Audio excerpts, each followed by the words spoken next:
in 1991, you pleaded guilty to 2 counts of withholding information from Congress regarding your involvement in the Iran-Contra affair, for which you were later pardoned by President George H.W. Bush. I fail to understand why members of this committee or the American people should find any testimony that you give today to be truthful. If I can respond to that. It wasn't a question. That was not a question.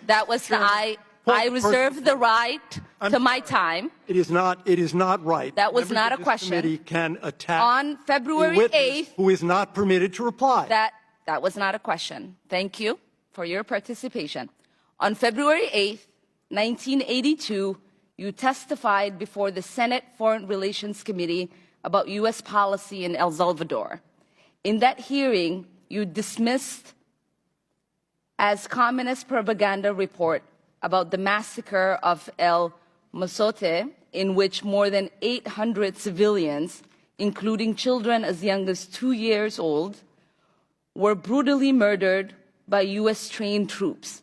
During that massacre, some of those troops bragged about raping a 12-year-old girl before they killed them. Girls before they killed them. You later said that the U.S. policy in El Salvador was a fabulous achievement. Yes or no, do you still think so? From the day that President Duarte was elected in a free election to this day, El Salvador has been a democracy. That's a fabulous achievement. Yes or no, do you think that massacre was a fabulous achievement that happened under our watch? That is a ridiculous question, and I yes or no? No. I will Chairman, take that as a yes. I am not going to respond to that kind of personal attack, which is not a question. Yes or no, would you support an armed faction within Venezuela that engages in war crimes, crimes against humanity or genocide, if you believe they were serving U.S. interest, as you did in Guatemala, El Salvador, and Nicaragua? I am not going to respond to that question. I'm sorry. I don't think this entire line of questioning is meant to be real questions, and so I will not reply. Whether under your watch, a genocide will take place, and you will look the other way because American interests were being upheld, is a fair question.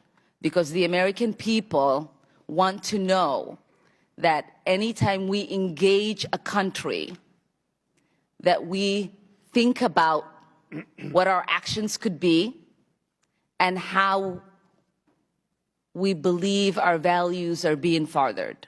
That is my question. Will you make sure that human rights are not violated and that we uphold international and human rights? I suppose there is a question in there, and the answer is that the entire thrust of American policy in Venezuela is to support the Venezuelan people's effort to restore democracy to their country. That's our policy. I don't think anybody disputes that. The question I had for you is that does the interest of the United States include protecting human rights and include protecting people against genocide? That is always the position of the United States. Thank you. I yield back my time.